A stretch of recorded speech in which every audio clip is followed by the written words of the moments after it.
So, welcome to the Skyway. Welcome back if this isn't your first time. My name's Lachlan. I'm taking you guys back over to Scenic Skyway. I do hope that's where you want to go. I'm not allowed to let you out anywhere else. I'll get in trouble. As we go over the edge of the cliff, out the right-hand windows, you'll see the best waterfall in the world. That's Katoomba Falls.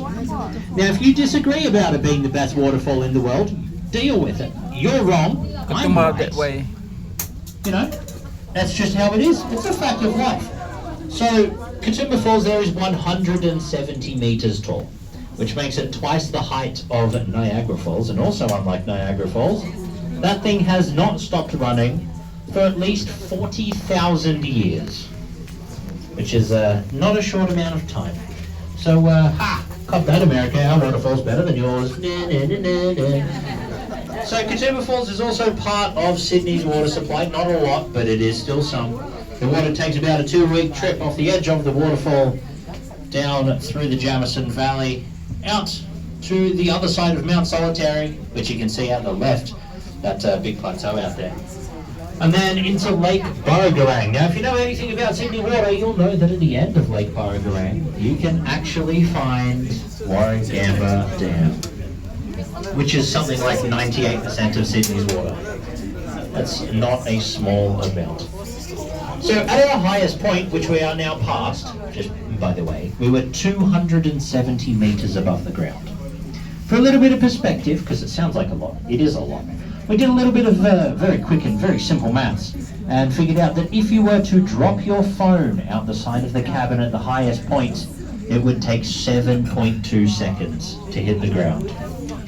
For a bit more perspective, imagine, if you will, the Sydney Harbour Bridge. Who knows how tall that is? I know how tall that is. The Sydney Harbour Bridge is 134 metres high. So that means if you stacked the Harbour Bridge on the Harbour Bridge, you'd still be about 2 metres short of the bottom of the cabin. It is the highest in the Southern Hemisphere. But we look at from different perspective, right? Not from the front. So if you look out the front and out the right, you'll see those big fern-looking thingies. Those are very creatively called rough bark tree ferns. They do have rough bark. In fact, if you find a frond down in the valley, one of those big fronds, don't grab it by the base. I found out the hard way. They have a bunch of spikes on them. It hurts more than it should. Trust me. They've also got no subterranean root system, so if they fall over, they can just grow straight back up. There's actually one on the 10-minute boardwalk that's grown in an L shape because it fell over. Alright, here we are.